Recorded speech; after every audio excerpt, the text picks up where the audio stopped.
Okay, so let me, I might start filming and some monkey there or something like that. You saw it, I'm actually getting better with some of the little green screens. Okay, last time I know was kind of nuts. And one thing, it really doesn't help that there's one board, so you kind of saw me not use the board too well. That's part of it. But when it comes to this next part, let's call this like the exam 2 part of the class, just because that's easier. A lot of the theoretical derivational stuff is going to be what's the change in x and y with respect to z equals what. So part A is what is that? Part B is why does it make sense? And part B will always be like 1 or 2 points. It will give you hints what the answer is to part A. And I do that because these are kind of hard, so I like to give you hints. The second thing is it's also meaningful. If you spoke a different language and these letters don't make sense in your alphabet, you can still answer the questions correctly if you just know some basic mathematical principles, which I would call pretty much useless, right? So part B will always say, why does it make sense? I want to point out, so one of you is asking me, like, well, how do I know when I'm done? And that's actually a very good question. The answer is that when equals is what you do not have, do not leave it in the presence of, do not have it, I don't know, CV times DADB. No, that you are not done. Now the reason I say that is I would say DADB is indeterminate. In other words, I don't know whether it's plus or minus yet. Now obviously DADB is going to be like, it's probably, once you're done answering the question, it'll be like pressure or volume, it'll be something like that, right? Everything, so when you're done is when you've got it into something that's determinate. Pressure, volume, CV. It's always pressure or volume or CV. All right, now part B is does it go up or down, and so is it plus or is it minus? Everything we have here is always inherently positive. I can't think of anything that isn't. So like pressure, there's no negative pressures, they don't exist. There's no negative volumes, they don't exist. So this is how they tend to roll.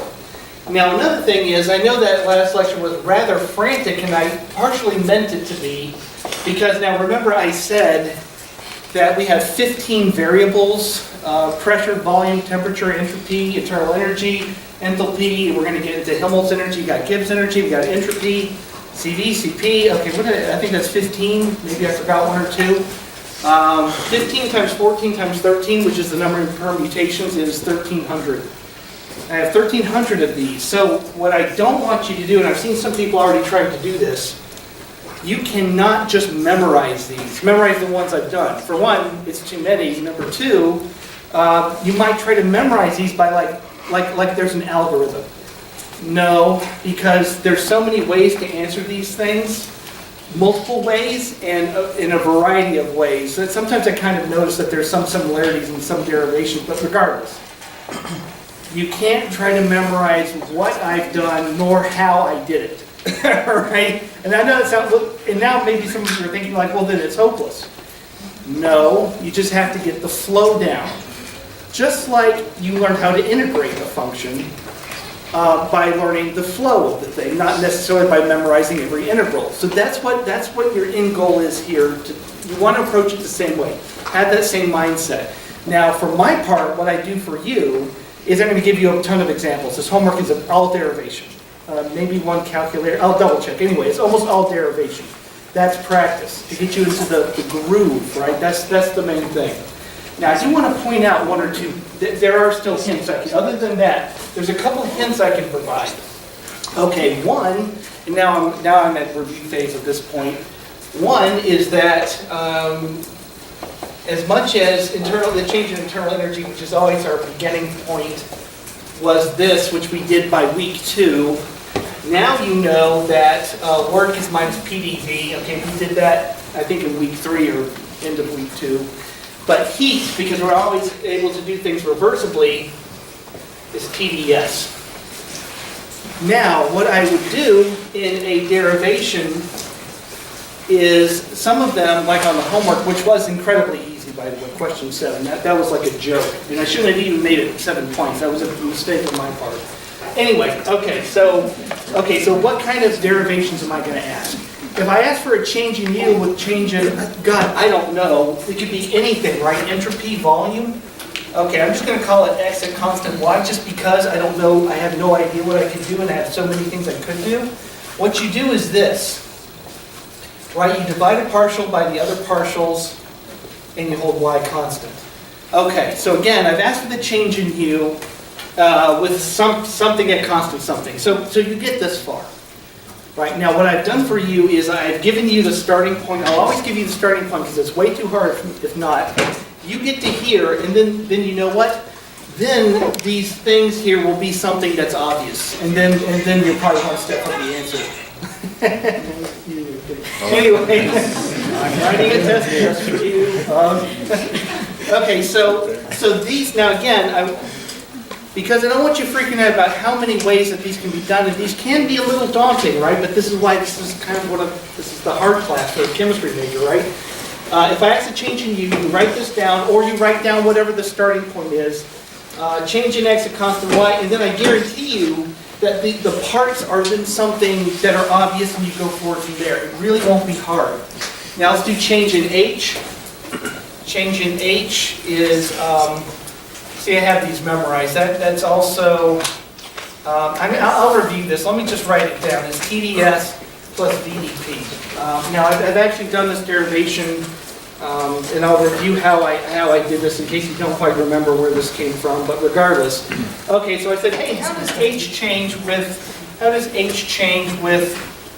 pressure at constant entropy? I don't know. I don't know what I'm going to ask, and I have so many things to ask. I can't even begin to begin. All right. So. Okay, so there you go, and again, the dpdx will be 0 or nr or something like that, and this will, same old, anyway. Okay, so these are rather straightforward. Now where it gets tricky, here's where it gets tricky. When I ask for a change in volume with respect to God knows what at constant God knows what. Okay, now that's where it can get a little tricky. Again, I will give you the starting point. Now what I'm doing here is I want to tell you how I design these questions, because that will help you, kind of. If I want to help you answer the questions, it just gets you in the right flow, the right mindset. What do some of you think is a good way to start whatever this question is?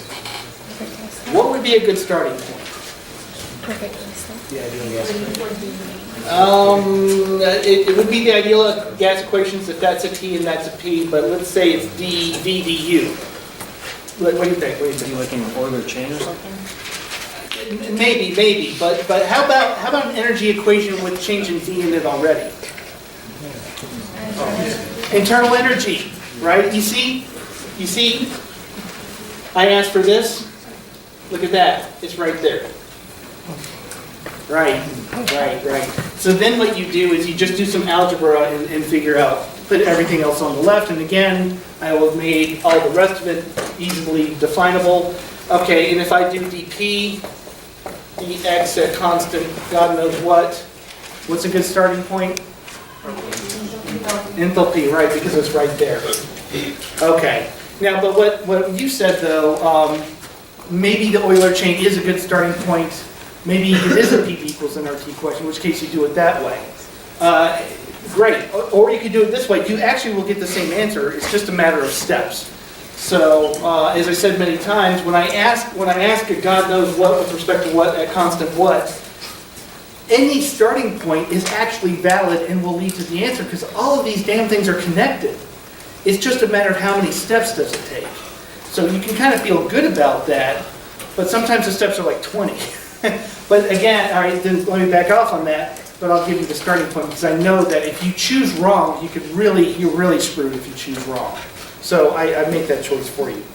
Anyway, okay, so we're actually going to be doing tons and tons of these. You're going to do them on your homework, and at the end of the lecture, I'm going to even start doing more, but I'm going to introduce a couple more variables before that. So any questions? Because I'm about to take a little bit of a crazy turn here and then kind of come back to this. No questions? So, okay. All right, now, I'm actually going to take a break in the flow of things. I don't know whether I should do this or not, but there's something that's kind of interesting about entropy before we get even further into entropy by defining Gibbs energy. And I believe we well defined Gibbs energy today.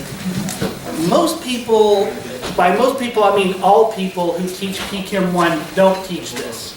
It's a graduate level concept. But I'm just going to give you a little bit of a hint of it. And maybe I'll add 1 or 2 homework questions. And if I do, I'll have to upload a PDF like with these questions aren't in the textbook. Because again, this is outside of the area, outside of the traditional area.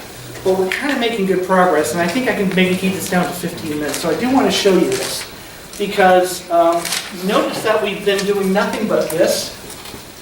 And sometimes I know when I write entropy as heat over temperature, sometimes I forget to write reversible, and that's a screw up on my part. I need to define entropy as reversible heat over temperature. And then we've integrated that to CV, ln, anyway, blah, blah, blah. So we've integrated it. Now, and we also know that reversible heat over temperature is path independent, so entropy is a state function. And that means that there has to be, I've got the change in entropy defined, but what about S itself? There has to be an equation for S itself for it to be a state function. And of course, S will have inputs, it has natural variables. I'll just call them X and Y. I'll actually not be able to define X and Y for the purposes of this class. If anyone's interested, maybe I can show you in office hours. But anyway, there's inputs into S and an output, which of course is the whatever joules per K. Now hopefully more and more you're seeing what state variables really do here. Like the question, okay, I asked entropy of a gas expands and then contracts by half. If you think about it, because entropy is a state function, what are the inputs in the final state minus the inputs at the initial state? Right, those were the same inputs, volume and temperature. They were the same. So what's the change in system entropy? Right, V0, because the final and the initial states are the same. So now again, hopefully, maybe this is more clear, or maybe it's already very clear and I'm wasting my time. But this is how state functions work, because I don't care what happened before and after. It's just where are they now? And of course, that's final state minus initial state. Anyway, okay. So what is entropy then? This is nuts. I bet you are expecting me to write CV times T or something like that. I'm going to do something completely different, and this is why I can't resist going over this stuff. Okay, I'm gonna change this around. I'm gonna say that entropy is a function of something I'm going to call a degree of randomness. I know when I see stuff like this, I'm like, what the hell? That doesn't do anything. Anyway, so I'm going to call this rho. I'm going to call this a degree of randomness. Now, entropy, or changing entropy, being a heat transaction, I think of heat as chaotic random motion. Now, I guess on a microscopic level, we can literally do things like apply quantum mechanical equations of motion. There are such a thing. Now that's in contrast to Newton's equations of motion. We can look at a bunch of molecules. We can dynamically simulate their motion using Newton's equations of law or quantum mechanical equations. And that, of course, that would be more accurate. We could do all that, or we could step back and look at this balloon as a bunch of busy bees all moving randomly, which is slightly easier. By slightly, I mean a lot easier. Okay, if I'm going to think of entropy as being randomness, the degree, it's a function of degrees of randomness, what branch of mathematics am I working in? What do you think? Probability. Probability. I need to use the mathematics of probability to understand entropy. Okay, now I'm going to go over some of the rules of probability, and then I'm going to figure out what F is. And that's the idea. That's the big picture. Okay. So now what I want to do is I want to think about, here, let me just draw, let's say that I have these states and molecules in the states. Now, I'll call the molecules A, B, and C. And so A is in a state, B is in a different one, and C is in the third state. So the boxes are different states, and I don't even know what that means. One's in a bigger volume, one's in a smaller volume, some have more energy, some have less. I don't know. Now, what I want to know is what the probability is of that state. Now, let me break it down a little bit. And again, I'm just covering some basic probability in case you hopefully had some education in permutations and all that, and permutation math. I know that I could put A in that box. I know that A, I again, this is kind of childishly simple. I know A could be in that box, and I know that A could be in that lower right-hand box as well. Okay, so there's how many, what's the probability A is in that top box?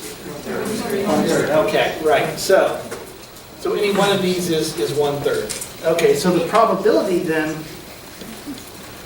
the probability of this state, let's say, the probability of A is, in that top box is 1/3. So I'm going to say that this is related to the entropy.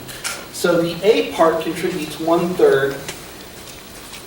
Now I want to think about the probability of this configuration in general. If the probability that A is in that specific box is 1/3, what's the probability that B is in that specific box? One what? No, they can be in the same box. Let's say they can be in the same box. 1/3. 1/3, right. It gets, when you mutually exclude things, then I get really confused. Anyway, okay, B is 1/3 and then C is 1/3. Okay, so that's F of 1/27. Okay.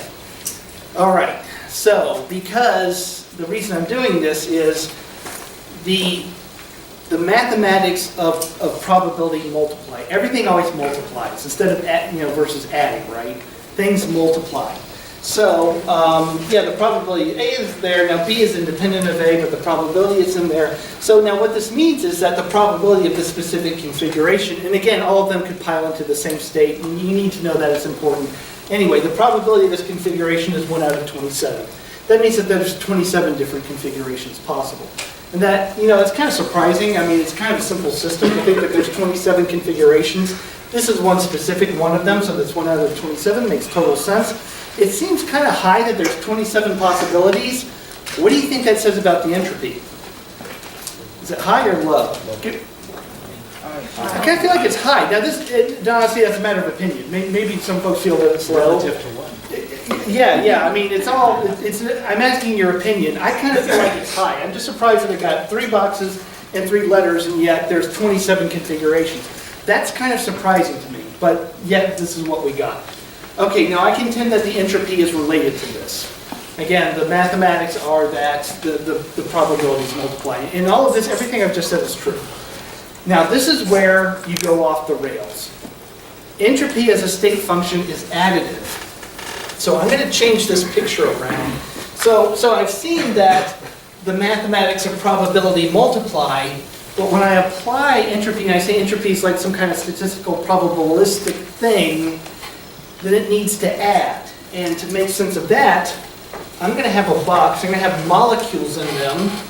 And the molecules will be in either state A, B, or C. Or I'll just say that, I'll just draw these. I'm going to draw these like molecules, so they're kind of tumbling around to make you think of them as molecules. And I'm going to ascribe each one a state. I'll make this one normal looking. I'm going to describe each one a state, and each one's in a different state, just kind of like A, B, and C.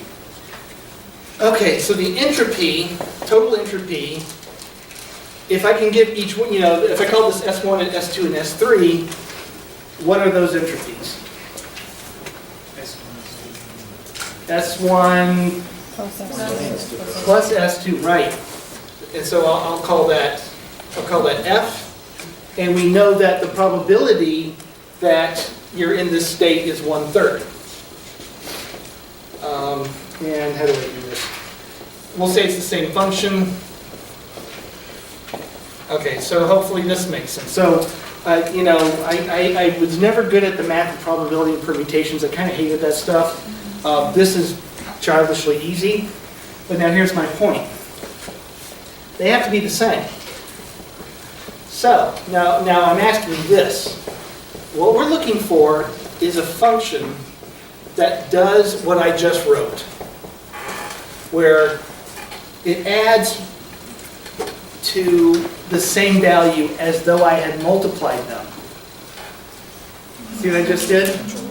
You can either take this function and multiply it by itself or add it to itself and get the same answer. That sounds crazy, right? Swear to God, a function times function times function is the same as the function multiplied by itself. What function is the same when added or multiplied? Basically, that does this. There actually is one, and you're quite familiar with it. The natural log? Natural logs do this. Recall this? And I'll just reduce this down to a plus b. I made thirds just because it's a little easier. Does this look right? There you go. Now that's how Boltzmann figured this out. Okay, so what is entropy? Entropy is the natural log of this degrees of randomness. Can you explain why f of 1/3 plus f of 1/3 plus f of 1/3 has to be equal to f of 127? Well, now if f is the entropy, Yes. well, it's because, all right, for one, this is, entropy is add, and that's because they're state functions. Just like, it's no different than I have two boxes with a very thin partition. Each one has one's internal energy 1, one has internal energy 2. What's the total internal energy? It's the sum, right? And that's obvious. Entropies work the same way. You're just not used to doing so much work with entropy because entropy is kind of a hard concept for the reasons I'm now going over, but it's additive as well. And that's for certain. We can measure that. It's absolutely true. Okay, here's another way. Delta S is number of moles. Now, I know I'm doing delta again, but I'm just pointing out something. See that? Extensive, size extensive. If I double the number of moles, I double the change. So I see that these things should be, so it would be the same, if I had 2 moles, it would be the same as adding this term twice. So entropy is additive. But now my point to you is that if we also want to analyze it as using the mathematics of probability, then it also multiplies. Now that I don't really have a good explanation for. In fact, in all honesty, I have no idea how Boltzmann came up with this. But he did, and it does work. So there's a little bit like how how laws tend to not be provable. We just observe them over and over again, and there's like no proof to them, but they seem to be true, so we call them laws. I think this is the time where I actually have to call this like a law, and I really don't know the derivation. So, all right. I know it's unsatisfying. It's the best I can do. This is a graduate level concept, by the way. So, okay. Now let's just say that entropy, not the change in entropy has to be the natural log of this thing. I will call it degrees of randomness, but now you see that it's kind of related to states, molecular states, which is what it actually is, by the way. The next thing I have to do is I have to get what are natural log of God knows what? What are the units? Unitless. Okay, entropy is not unitless. What has units of KB?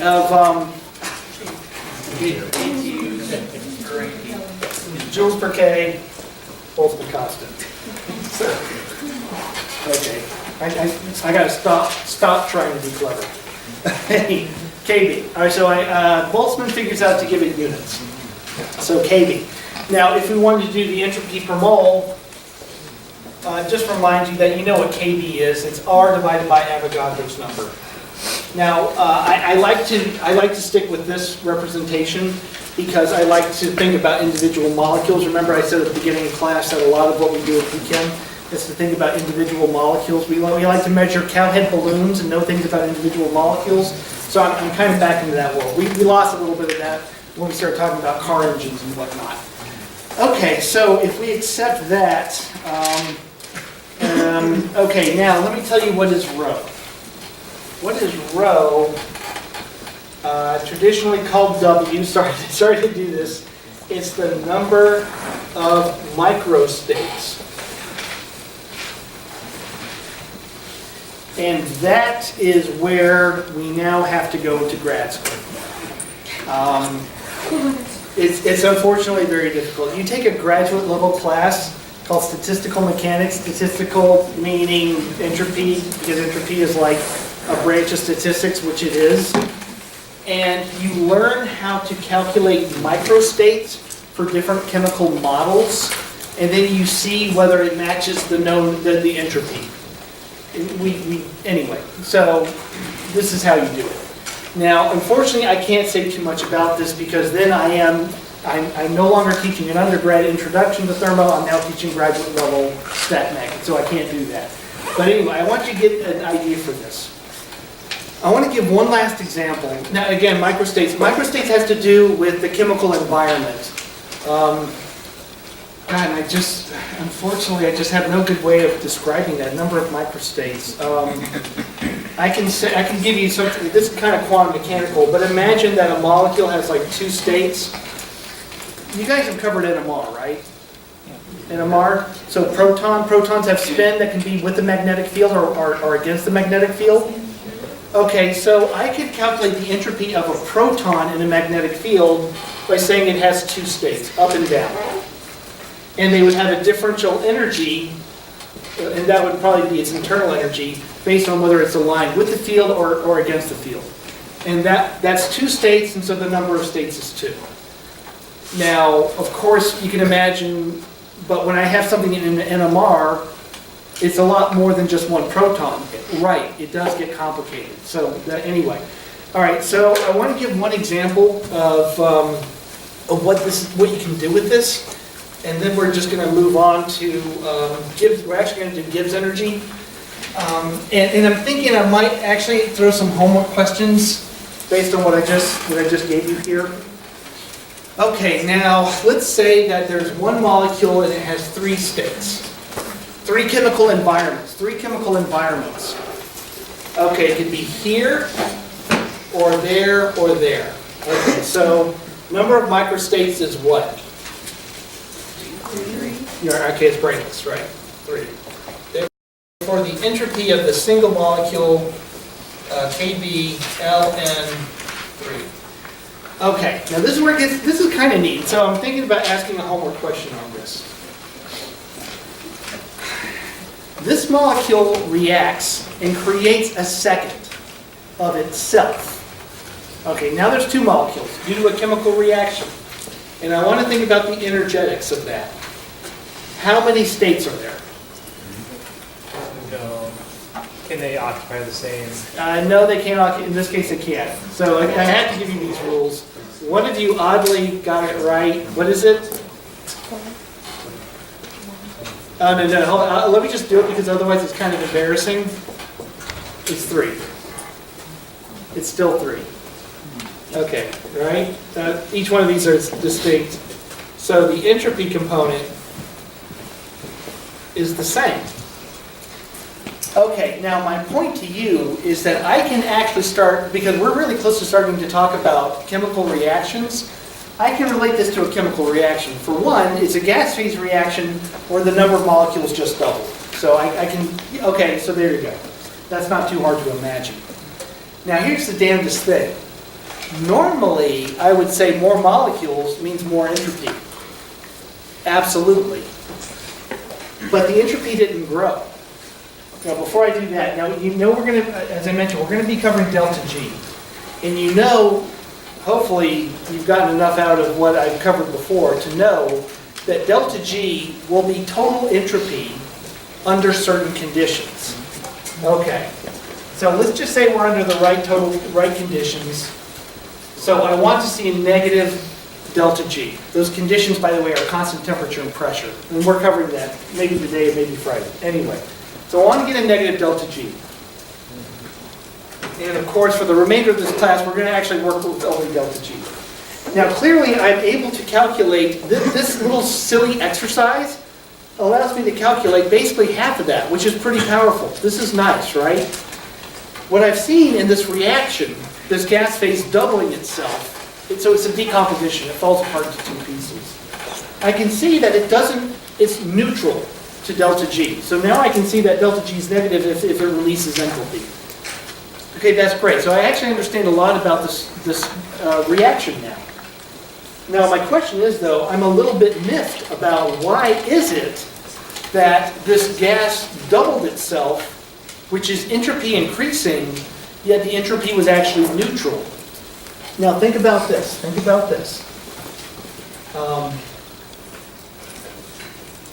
Okay, so I can see where I'm size extensive. again, more molecules is more entropy, and I'm not playing games with that. That's true. So there has to be an entropy gain due to the number of molecules increasing,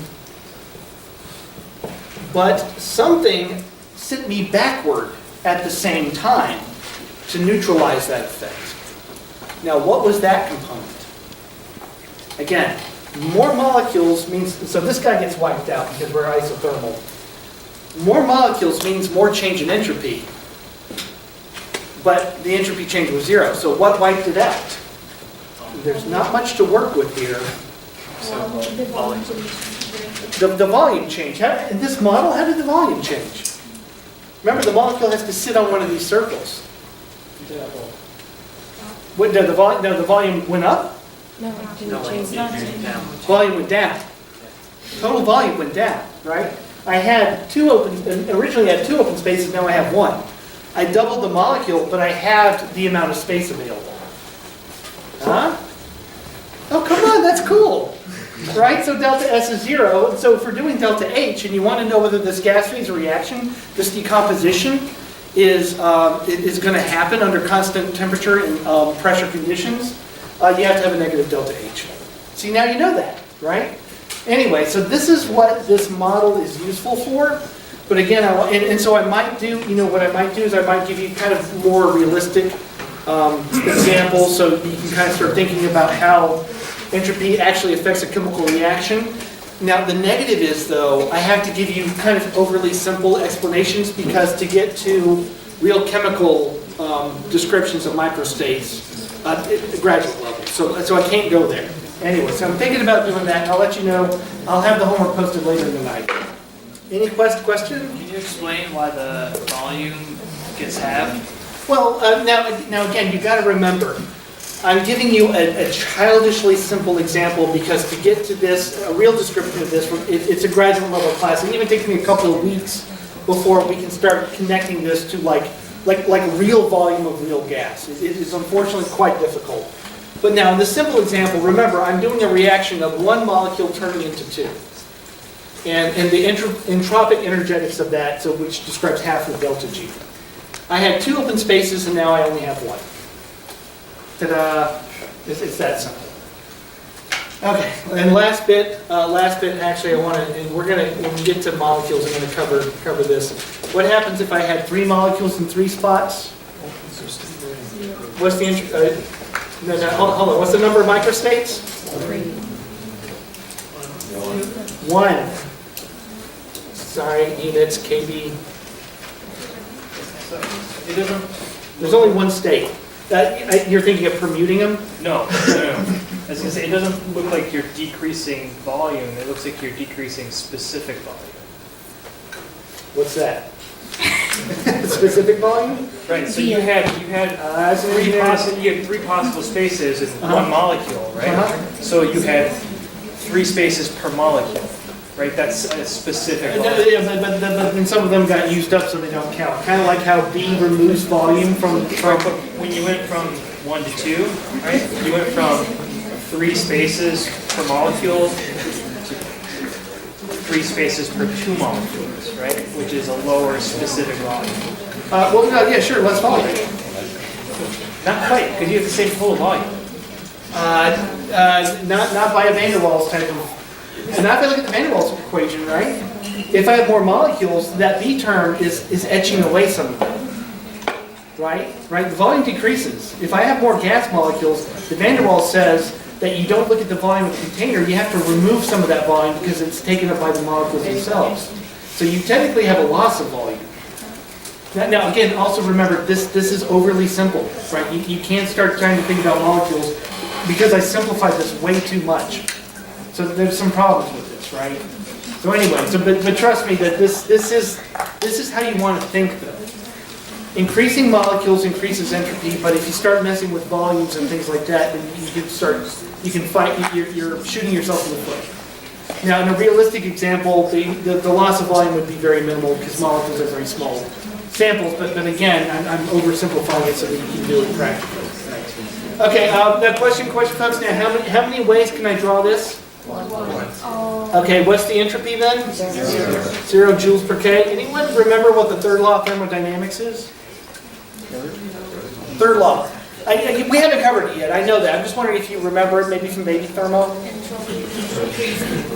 Okay, you don't remember. All right, so we're covering, now I'm previewing. The entropy of a perfect crystal at 0K is, guess what? 0. Okay, what kind of crystal is this? This would be a perfect crystal. Now, of course, there's no, again, this is childishly simple. There's no temperature here. Anyway, so what you've seen is a demonstration of the third law of thermodynamics, why a perfect crystal at 0 degrees K has no entropy. So anyway, this is it. Okay, everyone, I'm going to go a little nutty here. So let's, I just wanted to do this as an aside, and I may put this on the homework. And if I put it on the homework, I may have one question on the exam. I might include a question on the exam with this because it is kind of easy. Like, count the number of states, because again, it's kind of cool. I know it's a grad level, I'm not really supposed to cover it, but it might also give you an easy test question. And it is kind of neat how you can start to understand thermodynamics, the entropic contribution of thermodynamics via these simple models. All right, anyway, with that said, let's move on to the horror show of more derivations. And so you're not going to like this. At the beginning of this class, as I was reviewing, I talked about how if I ask hey, what's the change in U with respect to x and constant y, what you want to do is start, I mean, it's kind of obvious, right? So you start with, okay, remember that heat is now TdS, don't forget that, minus PdV. Okay. Now, warning, we're going to do some Legendre transforms. So that's where G comes from, by the way. Okay, if I'm going to do Legendre transform, you better map it into this, the change in F, change in F with respect to x at constant y. Now, remember that what this does is it helps me identify my natural variables. So I see the natural variables. So F is U. The natural variables are S and V. Constant x and y. So remember, if I show you this, that these are your natural variables. So U's natural variables are S and V. Okay, the conjugates. The conjugates are the things that they're multiplied by. So the conjugate of S is T. The conjugate of V is minus P. Don't forget that stuff. And recall that when we want to remove the dependency of a function's natural variable, what you do is you take that function, so hopefully you remember this. This is what delta G is. What you do is you take that function, multiply the offender times its conjugate. And I know the symbology kind of gives you a little bit of a headache. Sorry, I don't like that getting in my way. There you go. Okay, and then that's a new function that we traditionally will call G. But you know that where you saw this was I introduced H by subtracting away the volume dependence on U, and I showed you how H is U plus PV. There you go. Now remember, the simple ways, maybe the high schoolish ways to think about enthalpy is that it's internal energy plus it captures the ability of the molecule to do work. The more grad school, the about to graduate senior level is to see it as a Legendre transform, where now I've put the volume dependence on internal energy. I've gotten rid of it and I've put it on pressure. And remember, and although I think you got this wrong, the way you know that is you calculate the partial of H, and you're looking for the dx's and dy's. And what you get with H is you get TdS. So H has still got S as a natural variable plus VdP. So H has P as a natural variable as opposed to volume. And here I'll write that here. H's natural variables are S and P. Now this is a bit of an aside. You recall that these guys turn into special things when their natural variables are held constant. Both of these suckers, I'll start with U, both of these things Now, we've covered this, I'm just reviewing it. Constant V, the change in internal energy becomes heat. And that's important because we power all of our modern machines by burning things. We turn heat to work all the time. So that's kind of important. Now, if I'm at constant V and S, the change in U ends up being what? Change in what? This was last lecture. I didn't put it this way, by the way. I just want to see if you connect. Think about what derivation I did last time. Oh, I heard one of you say it. Change in. It's the total entropy change. Remember Clausius inequality. So I showed that. Remember the Clausius inequality turns into the Clausius inequality.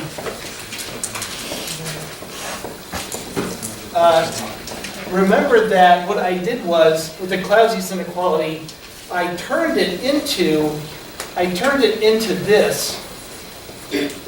That internal energy has to decrease for a process to be spontaneous. I turned it into that by holding S and V constant. When I held V constant, the heat turned into U, I multiplied by minus T, and then I held entropy constant, and I ended up with this.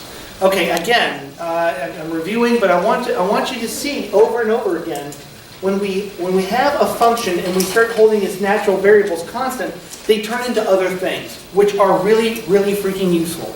And you will always see that when we hold both natural variables constant, then these things magically turn into total entropy. Times temperature. That's a detail. It's not, temperature is always positive. That's why it doesn't matter. Okay, now, as I alluded to last time, the problem with U in NH is that it's useful with systems at constant entropy. And aside from my weird little model there of 2 x's and 3 squares, it's really not easy to have anything dynamically occur at total entropy. It's basically impossible. Okay, so I want to find another thing about energy is easy to measure.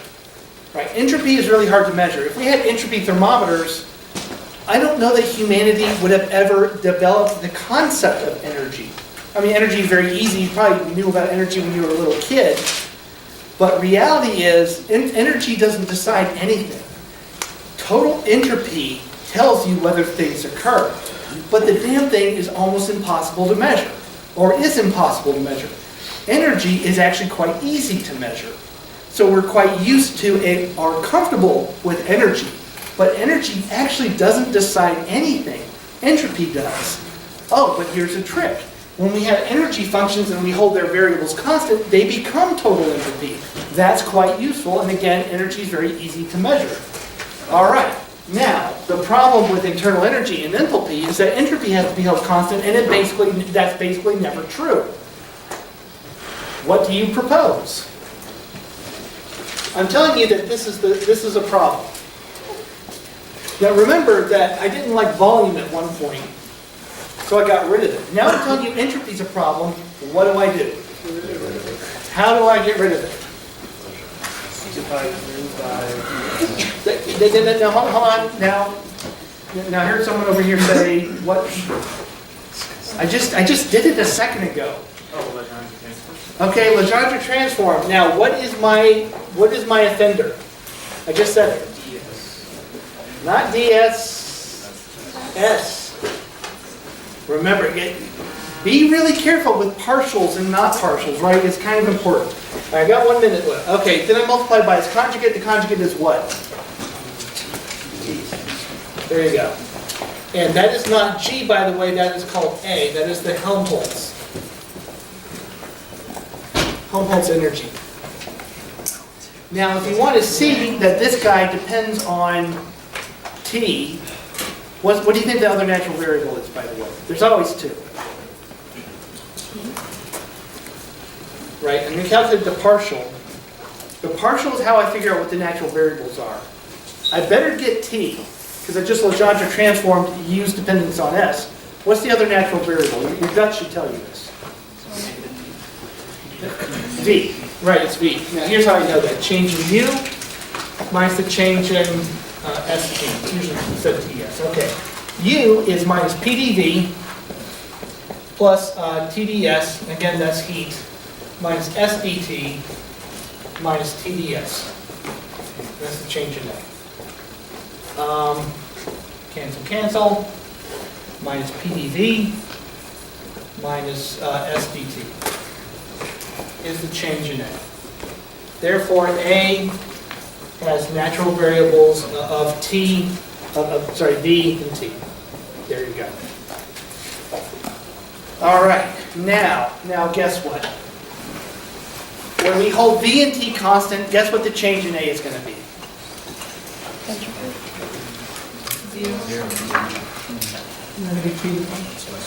No, what did U and H turn into when their natural variables were constant? Entropy, total entropy. What do you think the change in A will be at constant V and T? Total entropy. Okay, now do we do reactions at constant volume and constant temperature? Yes. Yes, not frequently because constant volume is dangerous.